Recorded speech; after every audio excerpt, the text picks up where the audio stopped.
Oi, turma. Estamos de livro novo. Minha História. Esse livro, ele é uma autobiografia, né, de um dos maiores mestres que eu tive na área da educação, como formador.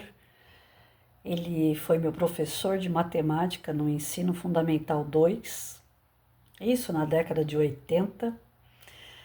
E agora o professor Edson Lopes, ele resolveu fazer a sua história, né, num livro onde ele guarda aqui uma série de coisas preciosas que devem seguir como um grande exemplo de vida, de profissional para todos nós.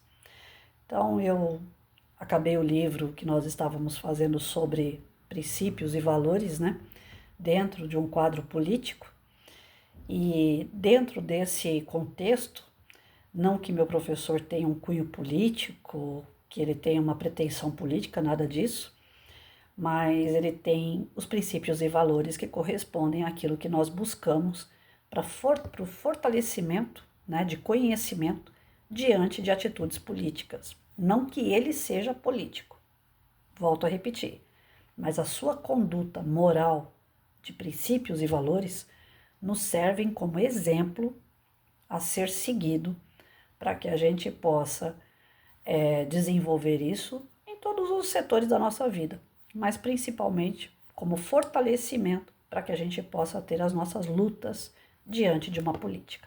Espero ter explicado bem. Senão vão achar que meu professor está saindo para alguma coisa e não está, não. Eu só quero que ele seja exemplo de princípios e valores para nós. E vamos lá, se vocês vão gostar, espero que sim. Eu tenho um amor muito grande por ele. Não posso falar muito, que eu já começo a querer chorar, me emociona. Foi um professor assim de suma importância na minha vida, não só na questão da matemática, que é a disciplina dele, como eu falei, uma postura digna, uma postura honrada, que exerceu o seu, a sua profissão com amor, diante de tantas dificuldades que a gente enfrentava. São Miguel Paulista é um lugar que até hoje não é um lugar desenvolvido totalmente, é um bairro pobre onde a gente morava. As pessoas vinham de casas muito humildes e esse professor sempre recebia a gente na sala de aula com muito carinho, muito amor, com atenção, com brincadeiras, esparecendo a nossa mente, que muitas vezes era cheia de problemas, de conflitos familiares, conflito de existência, né? E ele tornava aquela matemática tão complexa algo que chegasse em nossos corações e a gente pudesse desenvolver de uma maneira mais leve, né, sem aquele peso que a matemática do ensino fundamental 2 geralmente ele cria, né, na mente do aluno. É difícil você sair do fundamental 1 com um professor só, 4 horas por dia. Você vai para o fundamental 2 e toma aquele choque, né? 10, 11 professores. Ele aliviava muito isso para a gente, trazendo a matemática como se fosse uma brincadeira constante, de desafios, de piada. E aí agora, depois de tanto rasgar cedo, e se eu falar mais, como eu falei, eu fico emocionado e choro. Eu gosto demais dele, eu amo meu professor. Eu vou começar a leitura pela parte onde ele diz assim: Minha história. São Miguel das Saudades. Gostaria que o tempo voltasse para sentir o frescor da água pura e cristalina, para absorver a chuva batendo no rosto como uma melodia interminável, para poder pisar na relva macia dos campos como uma criança inocente, enfim, para poder sonhar acordado e amar sem medo de me arrepender. Nascido aos 13 dias do mês de agosto do ano de 1949, às 22 horas de um sábado frio, sob o signo de Leão, acredito ter sido até hoje uma pessoa muito feliz, lutadora, leal, responsável e sonhadora. Onde tudo começou? Era início do mês de dezembro de 2014. Quis o destino que a bucólica Biritiba Mirim e eu e meu primo, Odair, o qual não via há 14 anos, pudéssemos nos reencontrar e, em meio às emoções, despejássemos um turbilhão de recordações sobre nossas famílias e dos tempos vividos no bairro onde nascemos. Foi mera coincidência ou essas coisas que se configuram como inexplicáveis?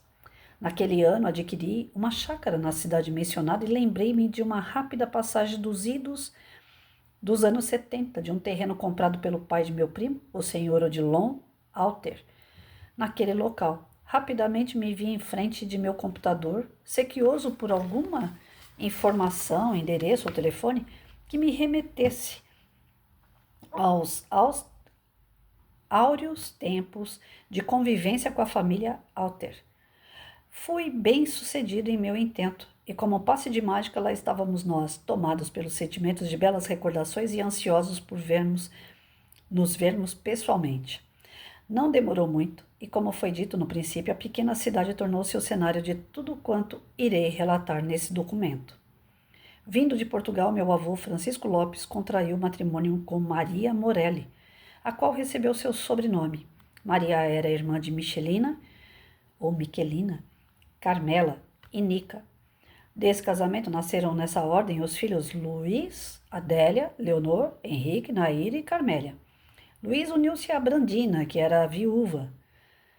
Henrique casou-se com Luzia Paz, Leonor com Mário Paz, Adélia com Alceu Monteiro de Barros, Nair com João Correia Lins e finalmente Carmélia desposou Nilo Rigueiro Cota. Forno, fogão de lenha, chão batido, foi aqui que tudo começou. A separação precoce dos meus pais fez com que minha mãe partisse da chácara, deixando a responsabilidade da minha criação por conta do meu pai e da minha avó paterna.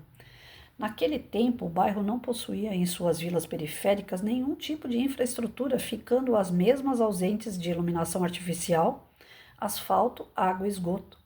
Privilégio apenas de umas áreas centrais.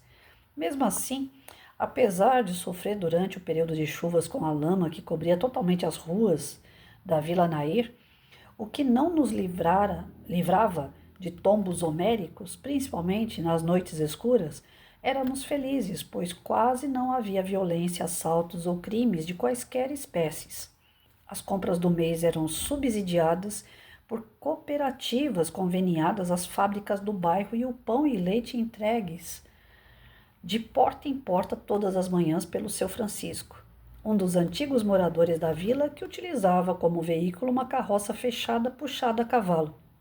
O leite era acondicionado em vasilhames de vidro com tampinhas de alumínio e para adquiri-lo era necessário deixar o recipiente vazio no portão da residência, com o valor cobrado inserido em seu interior, ou ainda optar pelo pagamento em caderneta, fato muito comum na época, principalmente nos armazéns e padarias. Meu pai, Luiz Lopes, nasceu 24 de junho de 1916, filho de Maria Morelli Lopes e Francisco Lopes. Português de nascimento, teve como irmãos Henrique Lopes, Adélia Lopes, Nair Lopes, Leonor Lopes, Carmélia Lopes, tia Nenê. Trabalhou desde jovem no bairro de São Miguel Paulista, em olarias, e posteriormente exerceu a função de almoxarife na CIA, na Companhia Nitroquímica do Brasil, de propriedade de José Hermínio de Moraes, criador do grupo Votorantim.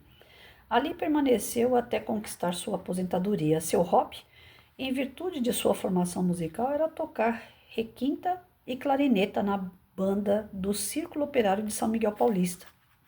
Minha mãe, Brandina Correia, nasceu em 23 de junho de 1929, casou-se, ficou viúva e uniu-se ao meu pai, indo residir com ele na antiga chácara. Após uma união conturbada, separou-se de meu pai quando eu tinha aproximadamente 5 anos de idade, levando-me junto com ela. Em virtude da separação, teve uma trajetória muito complicada, tendo que trabalhar e não podendo exercer simultaneamente a figura de mãe presente. Contratou uma senhora para que tomasse conta de mim. No entanto, a ausência diária e a minha mãe não a adaptação à nova realidade. No entanto, a ausência diária e a minha não adaptação à nova realidade fez com que eu retornasse ao convívio de meu pai, avó, tios e tias, além dos primos queridos. Atualmente reside com um novo companheiro, nascimento Romã, fruto de uma relação antiga. Tem um filho, Sérgio Romã, e 2 netos. O pouco tempo de convívio com minha mãe afastou-me de um contato mais próximo de meus avós maternos, Josefa e Antônio, e também das tias, tios e primos, sendo raros momentos de convivência e carinho. Então aqui ele fala da árvore genealógica, né? A estrutura de uma família. Não tem não é o pacotinho da margarina, né? Não é a propaganda da margarina, aquela família ideal que começa junto e termina junto. Ele retrata que teve separação, que teve dor, que teve dificuldade, porém teve família, né? É o que eu vivo falando aqui em casa, né? Eu tenho poucos entes próximos mesmo assim, mas é o filho e irmão. E eu sempre estou falando para os dois, a nossa família é isso aqui, somos nós três, não importa, não é igual a propaganda de margarina, né? Tem pai, mãe, avô, avó, neto, filho, tá tudo ali, né? Reunido, tudo juntinho. Não, nós estamos espalhados, nós temos as nossas dificuldades todas, né? Tanto no campo moral como no campo econômico, no nosso dia a dia de ajustes, né? Porém, o que pesa mais sempre? O fator consanguíneo. É família. Família é família, não tem como a gente deixar ela de lado, né? É de onde nós viemos, é a nossa estrutura, é a nossa história de progresso, né? Onde tudo começa. E isso daí é algo que está sendo combatido demais diante das políticas públicas atuais. Combatendo a família. Para que família? Né? Para que pai, mãe, filho? Para que união de pessoas? Onde cada um pode escolher a sua história, pode fazer a sua diferença, né? Deve ser diferente, tem que ser respeitado pelas suas escolhas e cada um faz o que quer e vira a bagunça que vira. Quebrando a família é mais fácil o poder público que está aí influenciar negativamente, enfraquecendo os laços e controlando mais. Então, nosso professor aqui, ele mostra que, apesar dos altos e baixos na família, a família estava ali, né? Todos próximos uns pelos outros, de alguma forma, eles unidos, né? E é isso que a gente tem que entender. É isso que ele passava pra gente na sala de aula. Não importa como é a sua família, mas é como você reage perante ela. Você não pode simplesmente virar as costas para sua família. Você pode ter mais contato com um, mais afinidade com o outro, menos com o outro. Isso é normal. Mas família é a base, é a nossa estrutura. E se não fosse a base, a nossa estrutura, ele não começaria a autobiografia dele por aí. É aí que começa a nossa história.